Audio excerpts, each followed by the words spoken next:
Good morning, Wolves, and happy Valentine's Day. So I got a story to tell you this morning. I got a letter through the mail, and it was from the Victims of Crime, New Jersey.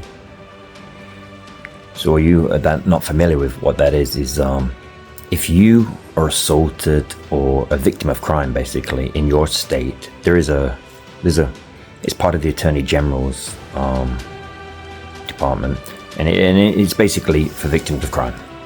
But that's not what the story's about. But why was I a victim of crime? So in 2024, around June time, I had a flashback, and it was a PTSD crisis.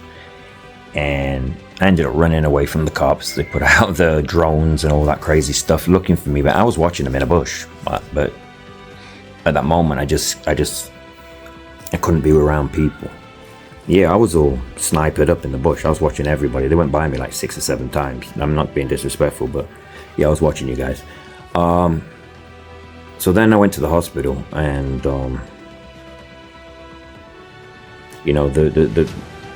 the Springfield Police Department have some of the best cops I've ever dealt with in respect of empathy and the way they treated me.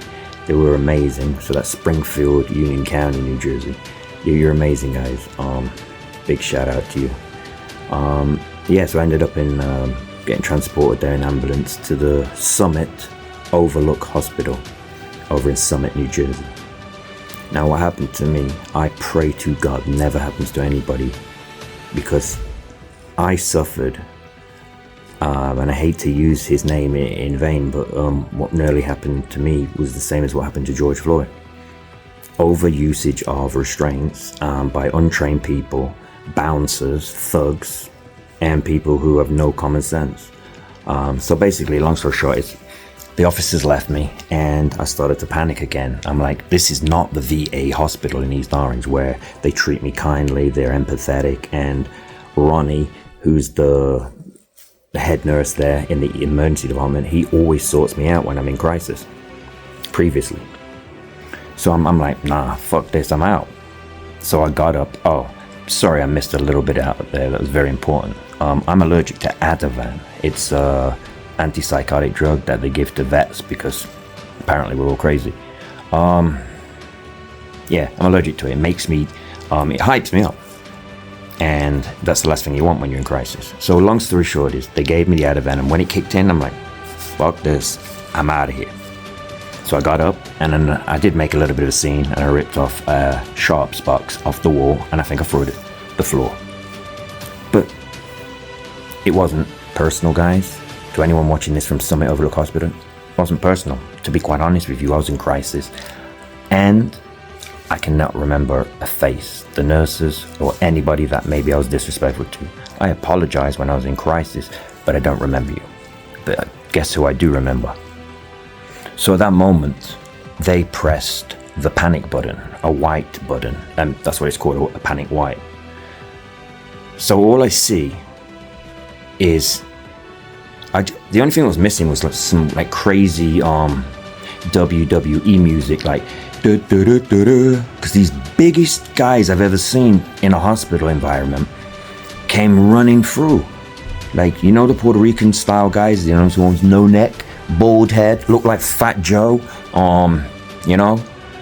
fat as hell, like those kind of guys. Yeah, that was who they sent out, the goon squad. Like, I'm 6'4", and I was like, brace, brace, brace. This guy picked me up. I kid you not, he body slammed me. So respect to you, bro. You're a pretty damn good wrestler, but not a very good emergency security guy. Because talking is always the best thing with a veteran, especially because we're not aggressive to you. We're aggressive to ourselves in our mind. At that moment, we're just trying to fight or flight, and we're not going to fight you. We're not. 99.9% of us are not psychotic. We know what's going on. It's just a whole fucking mess what's going on in our heads that we don't have control of at that moment. Doesn't mean we're dangerous. You see, you've never spoken to a veteran, have you? You just assume from all the movies that we're all cuckoo. No, we're not.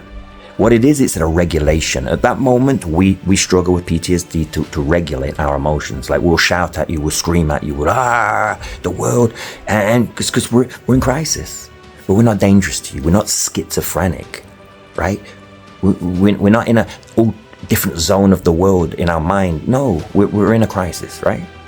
And it's not personal, so stop taking it personal. All you emergency nurses, stop taking it personal, because I don't even know who you are. I could never even recognize you again. So if I've offended you in crisis, I apologize. Getting back to the story. So the goon squad came running out and slammed me to the floor. When I tell you, he hit me so hard on the floor that when I hit the floor, my head smashed. So then what do I feel? I got him on top of my chest, with his hands around my throat. The next guy, who's probably around 250 to 300 pounds, is on my lower. And then there's another guy sat there on my crossed feet, on my feet. Do you know how painful that is? So anyway, allegedly. So then, I feel the guy's fingers coming around and he's squeezing my throat. And I'm going, I cannot breathe. Like, you know what I'm saying? I can't breathe. Like that. You know what he said in my ear? I whispered and I slept. Listen, I'm going to tell you this. For like 6-7 months, I heard this every night in my dreams. Like before I went to sleep, I was dozing off. If you can breathe, you're fucking alive. And that's what he said to me. Something to... Listen, I might be a little off with the exact words, but it was words to those effect. If you can breathe, if you can talk, you can breathe. That was what he said. If you can talk, you can breathe. That was it. And at that moment, I went into, all I saw was stars. You know, my eyes was like, woo. And I went into a seizure. And during the seizure, my legs are kicking, and I broke my heel. I had a lot more injuries now, but anyway. So what did they do? They strapped me to the gurney, again with the straps. And at that point, I'm screaming because my foot hurts. And then I'm like, and they're trying to tie me to a bed. They gave me some more medicine, God knows what it was. And then I ended up being kicked out the hospital. My wife, who was at work, had to send an Uber for me to get me home. So anyway, I got it home and I woke up, didn't know where I was, went to the shower, and when I tell you I fell over because the pain in my heel was so bad. So I end up in the VA hospital about 20 minutes later. I don't remember the journey there, but apparently I went in an Uber. When I got there, they did blood work and they realized that I had rabinitis, which is a very, very, very dangerous thing because your blood starts to get toxic and it can kill you because your kidneys will shut down. And mine was in the thousands and it's supposed to be in the low hundreds. So they did x-rays. I had a broken foot, broken heel, neck injuries, and yeah, they really hurt me bad, and I had a concussion for 2 weeks.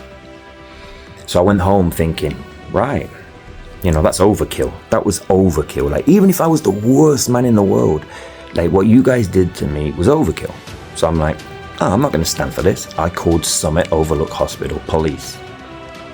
Initially, they replied. They took my statement. I'm thinking, all right, they're veteran friendly here, Summit, veteran friendly. To find out they didn't even go.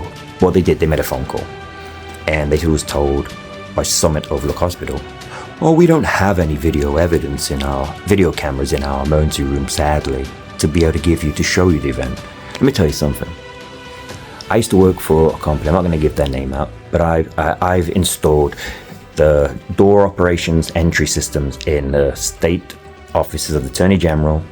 All of Secaucus, I did all their cameras. I've done most of the schools in New Jersey and a lot more government and military installations. Video cameras and door entries, the card readers to get in. So don't bullshit me. Every hospital has it in their emergency room, especially for crisis like what happened with me. And I'm not going to say their names because I have friends who actually work there and they told me specifically they do have cameras in there and you lying because you don't want to go to court and get sued. So that's what happened. So anyway, I filed a complaint with the Attorney General's office because no lawyer wanted to take it on, because even the lawyers in New Jersey, right, as much as they gave me, I'm sorry for what happened to you, a veteran should never be treated like that with PTSD, none of them wanted to go pro bono or help me. They all said, well, it's too expensive because those kind of cases, medical negligence in a hospital, they've got a lot of money and you don't, Nico. So I've been back and forth. This has been weighing me down for nearly 2 years. It's pissing me off. It hurts inside that I've been unjustly treated. So, long story short, the VCCO said it wasn't a crime and I was the aggressor, da da da da. So I said no. And you want to play with Nico? Let me tell you something. I will destroy you because you're a bully, and I fucking hate bullies, right? I'm not an aggressive guy, but I'm a smart guy, and I have OCD, and I have PTSD. So I will come after you in the light of the law. Now, what am I planning to do? Nick Shirley, one of the greatest young journalists of our time, who, if you don't know, brought the Somalian thing.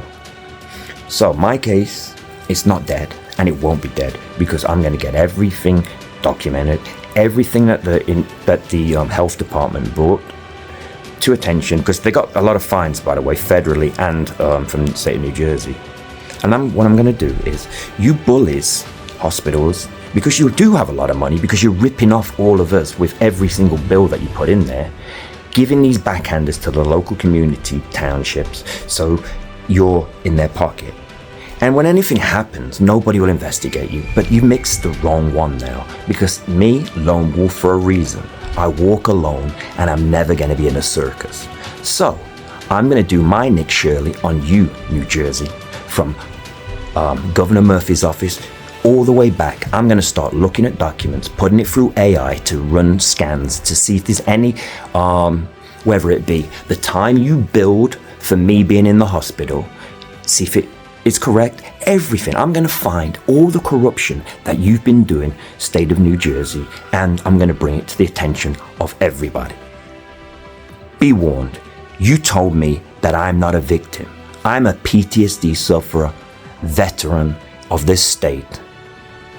I did what I did for this country.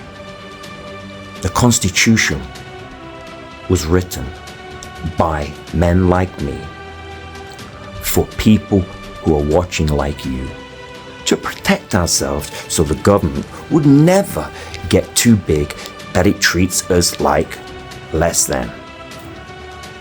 New Jersey, you're ashamed, and I hope the new Governor Sherritt, will be veteran friendly and stop the misuse of hospitals in our state. Thank you.